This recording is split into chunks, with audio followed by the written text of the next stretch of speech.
ఒకటి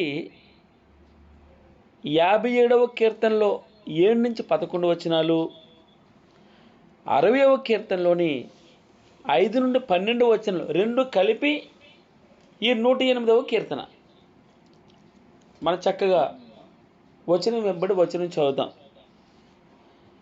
ఈ కీర్తనకి వెళ్ళే ముందు 62వ కీర్తన కొన్ని మాటలు చూసి ఆ కీర్తనలోకి వెళ్దాం. ఇక్కడ 62వ కీర్తనలో నా ప్రాణం దేవుని నమ్ముకొని మౌనంగా ఉంది. కొలస్సీలకు రాసిన పత్రిక 3వ అధ్యాయము 15 నుంచి 17లో చూస్తే అక్కడ ఏముంటుంది?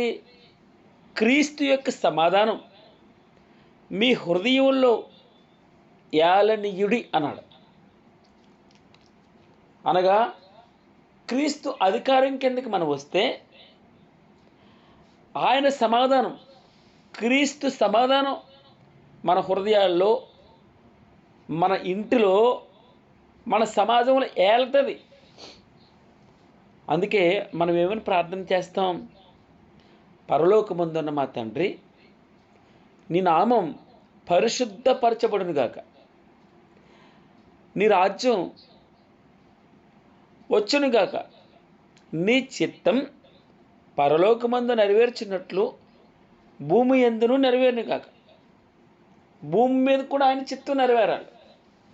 అన్ని గృహాల్లో అందరినూ అంతటిను మారుమనసు పొందాలి. సూత్రం ఏంటంటే, ఎందుకు ఆయన నమ్ముకుంటే ఏమొస్తుంది? ఆయన నమ్ముకుంటే మనకి క్రీస్తు సమాధానం వస్తుంది. సమాధానం అనగా నెమ్మది. ఇంకొక విధంగా చెప్పాలంటే ఈ కీర్తనలో చూస్తాం. మొట్టమొదటి వచనంలో 108వ కీర్తనలో, దేవా నా హృదయం నిబ్బరంగా ఉంది. నిబ్బరంగా అంటే ఏంటండి? భయం లేకుండా ఉంది, ధైర్యంగా ఉన్నాను నేను. నా హృదయము నిబ్బరముగా ఉన్నది, కదలని స్థితి. నా ప్రాణం దేవుణ్ణి నమ్ముకొని 62వ కీర్తనలో చెప్తాడు, నా ప్రాణం దేవుణ్ణి నమ్ముకొని మౌనంగా ఉంది. ఎందుకో తెలుసా? ఆయన వలన నాకు రక్షణ కలుగును. ఆయనే నా ఆశ్రయదుర్గం, నా రక్షణకర్త. ఎత్తైన నా కోట ఆయనే, నేను అంతగా కదిలింపబడను. 5వ వచనంలో ఉంటుంది 62వ కీర్తనలో, నా ప్రాణమా దేవుని నమ్ముకొని మౌనంగా ఉండు, ఆయన వలనే నాకు నిరీక్షణ కలుగుతుంది. ఆయనే నా ఆశ్రయదుర్గం, నా రక్షణాధారం, నా ఎత్తైన కోట ఆయనే, నేను కదిలింపబడను అన్నాడు. నా రక్షణకు, నా మహిమకు దేవుడే ఆధారం. నా రక్షణకు, నా మహిమకు దేవుడే ఆధారం. నా బలమైన ఆశ్రయదుర్గం, నా ఆశ్రయం దేవుని యందే ఉంది. జనులారా, ఎల్లప్పుడూ ఆయన యందు నమ్మిక ఉంచాలి. ఎల్లప్పుడూ మీరు ఆయన యందు నమ్మిక ఉంచండి. ఆయన సన్నిధిని, మీ హృదయాల్ని కుమ్మరించండి. 27వ వచనం, 27వ కీర్తన మొదటి వచనంలో, యెహోవా నాకు వెలుగును రక్షణీయునైన ఉన్నాడు. ఆయన నాకు వెలుగు, నా రక్షణ. ఎవనికి భయపడతాను నేను ఎవరికి భయపడతాను? యెహోవా నా ప్రాణదుర్గం. యెహోవా నా ప్రాణదుర్గం, ఎవరికి వెరతును. అదే 27వ కీర్తన 14వ వచనంలో, యెహోవా కొరకు కనిపెట్టుకుని ఉండు, ధైర్యము తెచ్చుకుని నీ హృదయమును నిబ్బరంగా ఉంచుకో. సజీవుల దేశమున నేను యెహోవా దయను పొందుదను నమ్మకం నాకు లేని ఎడల నేనేమైపోతాను? నా ధైర్యం చెడిపోద్దు. ఎలా ఉండగలను? భయపడను. అయ్యో, సజీవుల దేశమున నేను ఆయన దయను పొందాలి. నేను బతుకున్నంత కాలం ఆయన దయ పొందాలి. నాకు ఆయన దయను పొందుదనన్న నమ్మకం నాకు లేని ఎడల నేనేమైపోదును. యెహోవా కొరకు కనిపెట్టుకుని ఉంటాను. ధైర్యం తెచ్చుకుని నీ హృదయం నిబ్బరగా ఉంచుకో. యెహోవా కొరకు కనిపెట్టుకుని ఉండు. 2వ వచనంలో అదే చూస్తాం. ఇక్కడ 108వ కీర్తన. దేవా, నా హృదయం నిబ్బరంగా ఉంది, నేను పాడుచు స్తుతిగానం పాడుతును. దేవా, నా హృదయం నిబ్బరంగముగా ఉన్నది, నేను పాడుచు స్తుతిగానము చేసేదని. నా ఆత్మ పాడుచు గానము చేయుదును. స్వరమండలమా, సితారా మేలుకొనుడి, నేను వేకునే లేచేదని. అది గొప్పతనం.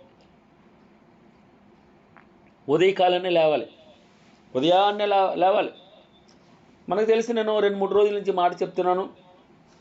ఆదికాండము 1వ అధ్యాయం 1వ వచనం. యోహాను సువార్త 1వ అధ్యాయం 1వ వచనం ఏమని రాయబడింది? ఆదియందు వాక్యం. అనగా లేవడంతో ఇదేనయ్యా నా సీక్రెటు. నేను ఇంతగా అభివృద్ధి ఎలా చెందుతున్నాను? ఇదే సీక్రెట్. మొట్టమొదటి గంట, మొదటి నిమిషం ఆయనది. ఆయనే సర్వం, ఆయనే ప్రాముఖ్యత నా జీవితంలో. నా మట్టుకైతే బ్రతుకుట క్రీస్తే, చావైతే లాభం అంటాడు అపోస్తలుడైన పౌలు గారు. నా జీవితంలో సిలువ యందు తప్ప దేని యందు అతిశయించుట నాకు దూరమవును గాక అన్నాడు. సిలువ యందే నా అతిశయం కావాలి. కొందరు రథములను బట్టి, కొందరు గుర్రములను బట్టి, ఆస్తులను బట్టి, అంతస్తులను బట్టి, హోదాను బట్టి, అందాన్ని బట్టి, ఎత్తుని బట్టి అతిశయిస్తారు. నేనైతే యెహోవా నామమును బట్టి స్తోత్రం ప్రభా, నా బలమైన ఆశ్రయదుర్గాన్ని బట్టి, నా ఆశ్రయదుర్గాన్ని బట్టి దేవుడు నాకు ఎత్తైన కోట. మనం చూసాం 62వ కీర్తనలో, నా ప్రాణం దేవుని నమ్ముకుని మౌనంగా ఉంది. నా దేవుడు ఎంత గొప్ప దేవుడో నాకు తెలుసు. నా దేవుడు బలమైన దేవుడు. ఆయనే నా ఆశ్రయదుర్గం, ఆయనే నా రక్షణకర్త. ఎత్తైన నా కోట ఆయనే, ఎత్తైన కోట. మన దాగుచోటు ఆయన. తుఫాన్ రాని, కష్టం రాని, బాధ రాని, నా రక్షణకు, నా మహిమకు దేవుడే ఆధారం. నా ఆశ్రయదుర్గం, నా రక్షణాధారం, నా ఎత్తైన కోట. నీ కదిలింపమను. ఆయన నాకు వెలుగు, నా ప్రాణదుర్గం. నేను ఎవరికి భయపడతాను? దేవా, నా హృదయం నిబ్బరంగా ఉంది. దావీదు చిన్నపిల్లోడు, ఒడిలో దాన్ని ఏమంటారు, ఒడిసెలు పట్టుకున్నాడు. గోదాంలో కొన్ని రాళ్ళు వేసుకున్నాడు. గొల్లియత్ అంటున్నాడు, నేను కుక్కన కర్రట్టుకుని వస్తానా కొట్టనాకి? ఆయన ఏమో ఆయుధాలు చాలా తర్పిది పొందాడు. యుద్ధం అంటే తెలియదు దావీదుకి. గొర్రెలను కాసుకుంటున్నాడు. అన్నాడు, నాకు యుద్ధం తెలియకపోవచ్చు, నా దేవుడు నాకు బలాన్ని ఇచ్చాడు. నా దేవుడు నాకు బలం ఇచ్చాడు, ఆ ధైర్యాన్ని ఇచ్చాడు. ఆయన నాకు ఎత్తైన కోట, నా ఆశ్రయదుర్గం, నా రక్షణాధారం. నా పక్షంను యుద్ధం చేసేది ఆయనే, నేను కాదు. నేను పేరుకి మన వాక్యం చెప్పేటప్పుడు, అయ్యా నన్ను నీ సిలువు చాటును మరుగు చేయి చెప్పేవాడు నేను కాదు. వాక్యం నీది, వినేవారు నీవారు. నేను కేవలం బోరను ప్రభా. నీ చేతిలో రొట్టె ముక్కను నేను సరిగా విరివయ్యా. నేను పాత్రను అర్హమైన పాత్రగా చేయ్యా. నాలో దోషం తీసివేయి, అపరిశుభ్రత నా నుండి తీసివేయ్యా. పరిశుభ్రపరచు, నన్ను బలపరచు, స్థిరపరచు. నా హృదయం నిబ్బరంగా ఉంది. ఈ ఉదయకాలన ఆయన మీద డిపెండ్ అవుదామమ్మా, ఆయన మీద ఆధారపడదాం. దేవా నా హృదయము నిబ్బరముగా ఉన్నది. యెహోషువతో ఇవే మాటలు పలుకుతాడు పరిశుద్ధాత్మ దేవుడు. ధైర్యంగా ఉండు, నిబ్బరంగా ఉండు, జడియొద్దు. అయితే సూత్రం ఏంటంటే వాక్యం. వాక్యాన్ని చదవడం మానేయద్దు. నీ ధైర్యం కావాలంటే వాక్యం. నీకు వాక్యమే ధైర్యాన్ని ఇస్తుంది. స్వరమండలమా, సితారా మేలుకొనుడి, నేను వేకువనే లేచేదని, జనుల మధ్య నీకు కృతజ్ఞతాస్తుతులు చెల్లించేదని. నేను కూడా మనం చూసాం 107వ కీర్తనలో 7 మేలులు చూసాం. ఆయన మనల్ని విమోచించాడు, ఆయన మనల్ని సమకూర్చాడు, పోగు చేశాడు, మనల్ని విడిపించాడు, మనల్ని నడిపించాడు, మనల్ని తృప్తిపరిచాడు, ఆయన వాక్కును పంపి బాగు చేశాడు, ఆయన నిండారుగా ఆశీర్వదించాడు. 7 మేలు చూస్తాం 107వ కీర్తనలో. మేలులు పొందినప్పుడల్లా 7 మార్లు కృతజ్ఞతాస్తుతులు చెల్లిస్తున్నాడు. చూసాం కదండి 107వ కీర్తనలో 7 మేలులు. ఆయన మనల్ని అంధకార సంబంధమైన అధికారం నుండి విమోచించాడు, ఒక్కరిగా ఉండడానికి మళ్ళీ పోగు చేశాడు. అందుకే ఆయన సన్నిధిలో మనం ఆయన్ని పాలు పొందుతున్నాం, ఆయనలో పాలు పొందుతూ ఉన్నాం. ఆ బలలో ఆయన శరీరం, ఆయన రక్తం స్వీకరిస్తున్నాం. దాని అర్థం ఏంటంటే ఆయనలో మనం పాలు పొందుతున్నాం.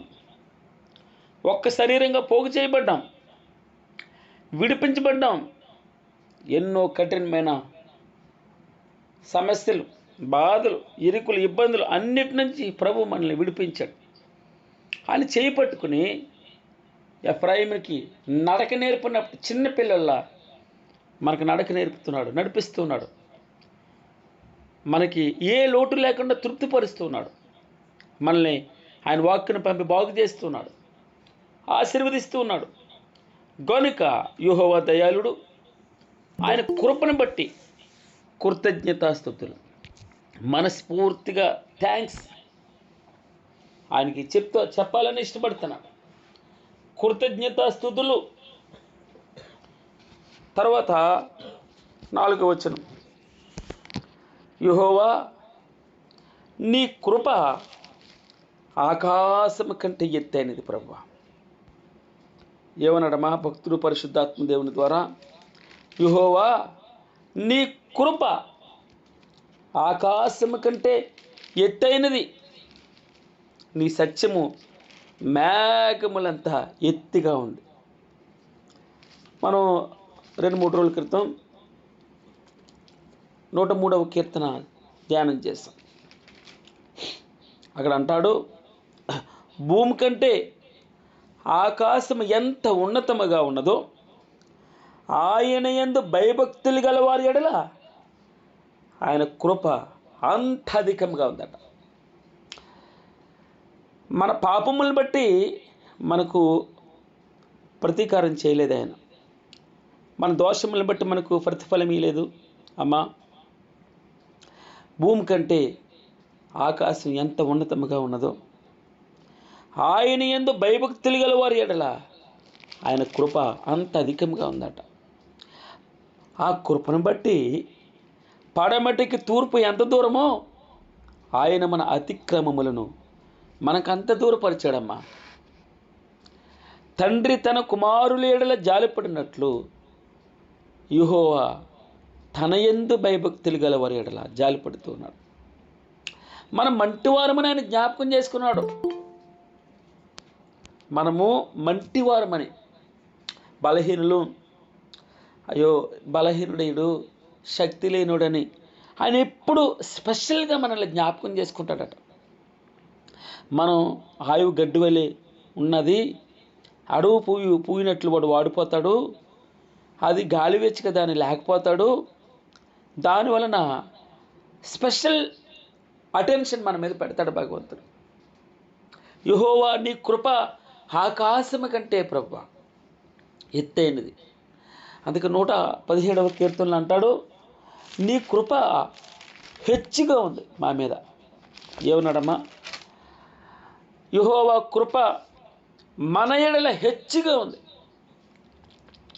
హెచ్చుగా అంటే ఉన్నతంగా ఉంది, గొప్పగా ఉంది. ఆయన విశ్వాసత నిరంతరం నిలుస్తుందట. కాబట్టి సమస్త జనులారా యెహోవాను స్తుతించుడి, సర్వజనములారా ఆయనని కొనియాడుడి. మన ఎడల ఆయన కృప ఎలా ఉందమ్మా? ఆకాశం కంటే ఎత్తుగా ఉంది, చాలా గొప్పగా ఉంది. అసలు ఊహించడానికి ఆయన ప్రేమను వర్ణించలేమండి. ఆయన ప్రేమని వర్ణించడం మన వలన కాదు, మనకు అర్థం కాదు. మనం పైన యేసు ప్రభువు వారంట మన నిమిత్తం చనిపోయాడు, తిరిగి లేచాడు, మరలా వస్తాడు, ఇలా పైన డ్రై వర్డ్స్ ఉంటాయి మనకి. లోతుగా మనం ఆలోచన చేయం. మనం ఆయనకి ఏం చేయాలన్నాడు? జనముల మధ్య నీకు కృతజ్ఞతాస్తుతులు చెల్లిస్తాను ప్రభు, ప్రజల్లో నిన్ను కీర్తిస్తానయ్యా. ఎందుకో తెలుసా? యెహోవా దయాళుడు, యెహోవా నా మొరను నా విన్నపమును ఆలకించి ఉన్నాడు. భక్తుడు పాడతాడు చూడండి. కాగా నేను ఆయనను ప్రేమించుచున్నాను. ఆయన నా మొరని, నా విన్నపాలను అన్నీ ఆలకించాడు, ఒకటి కాదు. ఆయన నాకు చెవి ఎక్కుతూ ఉన్నాడు. మరణ బంధకములు నన్ను చుట్టుకొని ఉండును, పాతాళపు వేదనలు నన్ను పట్టుకుని ఉన్నాయి. శ్రమయు దుఃఖం నాకు కలిగింది. అప్పుడు యెహోవాతో ఇలాగ మాట్లాడుతున్నాను. ఏమని? దయచేసి నా ప్రాణమును విడిపించాయా. యెహోవా నామమును బట్టి నేను మొరపెడుతున్నాను. యెహోవా దయాళుడు, నీతిమంతుడు, మన దేవుడు వాత్సల్యం గలవాడు. యెహోవా సాధువులను కాపాడేవాడు. తండ్రి, నేను కృంగియుండగా ఆయన నన్ను రక్షిస్తూ ఉన్నాడు. నా ప్రాణమా, యెహోవా నీకు క్షేమం విస్తరింపజేస్తున్నాడు. ఈ మాట కోసం చదివిస్తున్నాను. యెహోవా 116వ కీర్తనలో ఈ మాట వ్రాయబడి ఉంది, 7వ వచనం. యెహోవా నీకు క్షేమము విస్తరింపజేసి ఉన్నాడు. చాలు. ఆయన 117లో మనం చూస్తున్నాం, ఆయన కృప మన ఎడల హెచ్చుగా ఉందా, ఎక్కువగా ఉంది, వర్ణించలే. 139వ కీర్తనలో ఒక మాట ఉంటుంది, నాయనా నీ కృపను గురించి నేను వర్ణించదు అని అనుకుంటున్నా, నీ తలంపులు నాకెంత ప్రియమైనవి ప్రభువా. వాటి మొత్తం ఎంత గొప్పది, వాటిని లెక్కించేదును అని అనుకున్నానా. అవి ఇసుక కంటే, ఎలా అమ్మా, అవి ఇసుక కంటేను లెక్కకు ఎక్కువైనాయి ప్రభువా. దేవా, నీ తలంపులు, నీ ఆలోచనలు, నీ ప్రణాళిక ఎంత ప్రియమైనది, ఎంత ఇష్టమైనది, గొప్పది. వాటి మొత్తం ఎంత గొప్పది ప్రభువా. వాటిని లెక్కించేదను అని అనుకుంటున్నా, అవి ఇసుక కంటే. ఆయన కృప మన ఎడల హెచ్చుగా ఉందట, మన ఎడల హెచ్చుగా ఉంది. మరణం నుండి నా ప్రాణాన్ని కన్నీళ్ళు విడవకుండా నా కన్నులను ప్రభువా జారుపడకుండా నా పాదములు నువ్వు తప్పించినావు. సజీవులున్న దేశంలో యెహోవా సన్నిధిని నేను కాలం గడుపుతాను. నేను అలాగు మాట్లాడి నమ్మిక ఉంచాను. ప్రభువా యెహోవా నా దేవా, నాకు చేసిన ఉపకారములన్నిటికీ నేను ఆయనకి ఏం చెల్లించగలను? కేవలం రక్షణ పాత్రను చేతపుచ్చుకుని యెహోవా నామమున ప్రార్థన చేస్తానయ్యా. నీ కృప నా ఎడల నా ఇంటి మీద హెచ్చుగా ఉంది ప్రభువా. స్తోత్రం తండ్రి. యెహోవా 108వ కీర్తన 4వ వచనం. యెహోవా నీ కృప ఆకాశము కంటే ఎత్తైన తండ్రి, నీ సత్యం మేఘములంత ఎత్తుగా ఉంది. దేవా, ఆకాశం కంటే అత్యున్నతుడుగా అతి ఉన్నతుడుగా నువ్వు కనపరుచుకుని ప్రభువా. నీ ప్రభావం సర్వ భూమి మీద కనబడనిమ్ము ప్రభువా. నీ ప్రియులు విమోచించినట్లుగా నీ కుడి చేతితో నన్ను రక్షించి నాకు ఉత్తరమేమో. మీరు చూడండి, మనం బైబిల్ గ్రంథం ఎక్కడ చూసినా దక్షిణ హస్తము కుడి హస్తం అనే ఉంటుంది. ఎడమ హస్తం అని ఎక్కడా రాయబడలేదు. అంటే రాయబడింది అది లాస్ట్లోకి శపించడానికే. మీరు ఎక్కడైనా సరే కుడివైపున గొర్రెలు ఉంటాయి. కుడి హస్తం ఇదేదో ఆచారం కాదు. మనం ఆశీర్వదించేటప్పుడు కుడి హస్తం పట్టే ఆశీర్వదించాలి. నీ ప్రభావం సర్వభూమి మీద కనబడనిమ్ము. నీ ప్రియులు విమోచింపబడినట్లుగా నీ కుడి చేతితో నన్ను రక్షించి నాకు ఉత్తరమేమో ప్రభువా. 7వ వచనం. తన పరిశుద్ధత తోడని దేవుడు మాట ఇస్తూ ఉన్నాడు. నేను ప్రహర్షించేదను, షెకెమును పంచిపెడెదను, సుక్కోతు లోయను కొలిపించేదను, లెక్కలేని మేలు నీకు ఇస్తాను. 7 మేలు చూసాం. నువ్వు అనుకుంటున్నావేమో గిలాదు నాది, మనష్షే నాది, ఎఫ్రాయిము నాకు శిరస్త్రాణం, యోధా నా రాజదండం. నీకు నా కృప నీ ఎడల హెచ్చుగా ఉంది. ఇవన్నీ చిన్నవి. ఈ మెటీరియల్ లేవు, చిన్నది. ఈ మోయాబు నేను కాళ్ళు కడుక్కొని పళ్ళెం ఎదోము మీదకి నా చెప్పి విసిరివేయుదును. ఫిలిస్తీని బట్టి జయోత్సాహం చేసిన కోటగల పట్టణంలోనికి నన్ను ఎవడు తోడుకొని పోవును? ఎదోములోనికి నన్ను ఎవడు నడిపించును? దేవా, మనం చూడండి జీవితాల్లో మన బ్రతుకుల్లో కూడా ప్రశ్నలు అనేక సార్లు మనకు వచ్చి ఉండవచ్చు. దేవా, నీవు మమ్మను విడనాడి ఉన్నావు కదా. దేవా, మా సేనలతో కూడా నీవు బయలుదేరుట మాని ఉన్నావు కదా.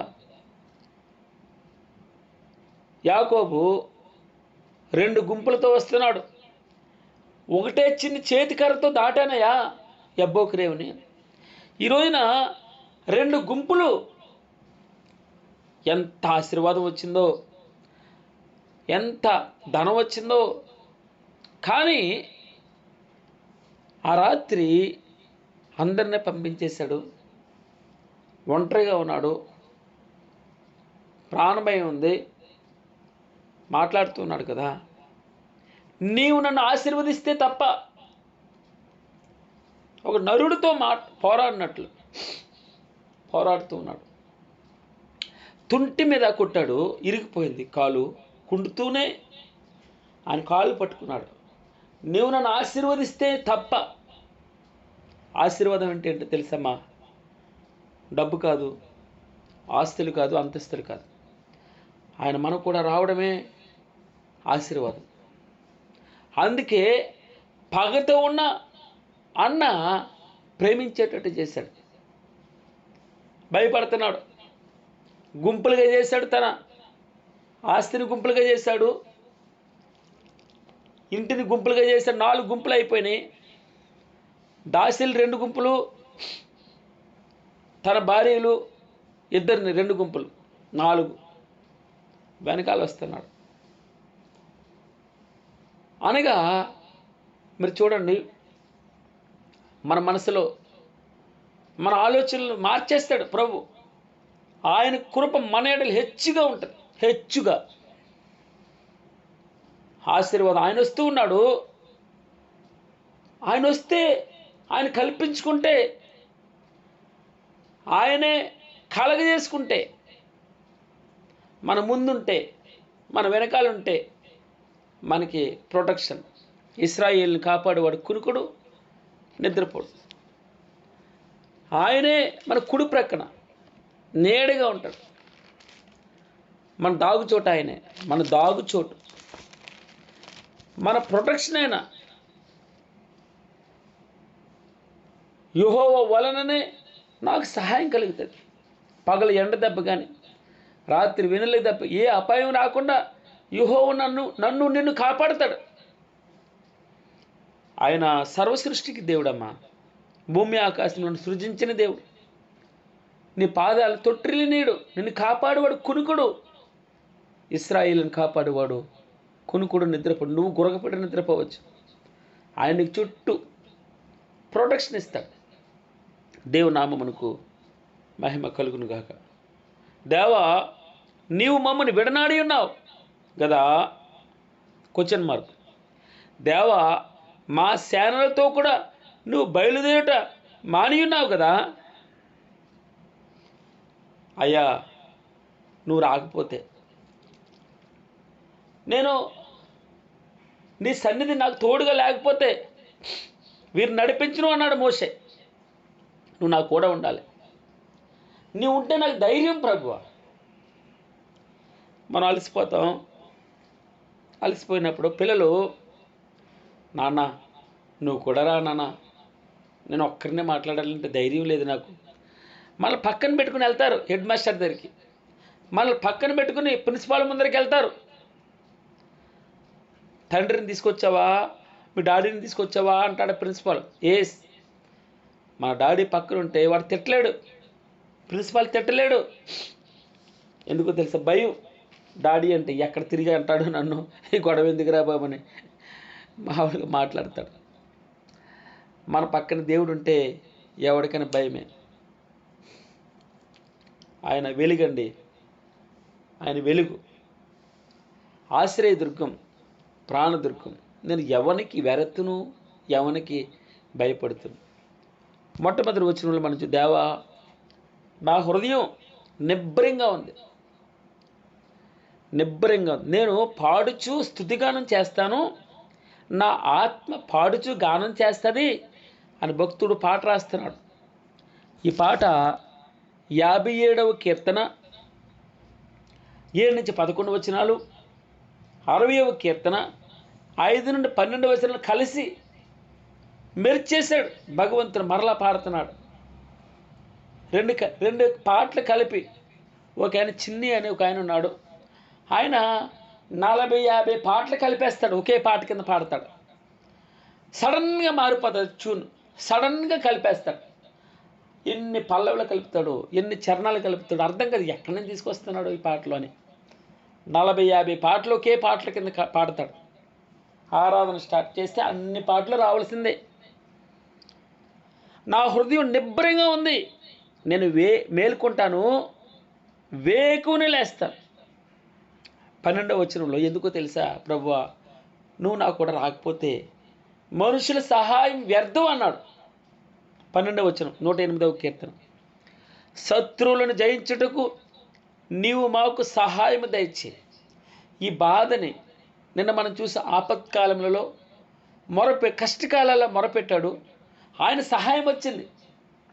ఈ రోజున ఆయన మనకు కూడా ఉంటే మనుషుల సహాయం వ్యర్థం. నువ్వు రావాలి.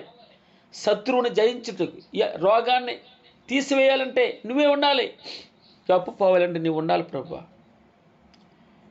ఈ బాధలు పోవాలంటే నువ్వే ఉండాలి. దేవుని వలన మేము శూర కార్యములు జరిగించేది. మా శత్రువులను అణగదొరక్కువాడు ఆయనే. యుద్ధం యెహోవాదే. నాయన, నేను నీ నీ కొరకు నీ పేరిట యేసు నామములో గొప్ప కార్యాలు చేయాలి. శూర కార్యములు అంటే ఎవరెవరు జయించినది.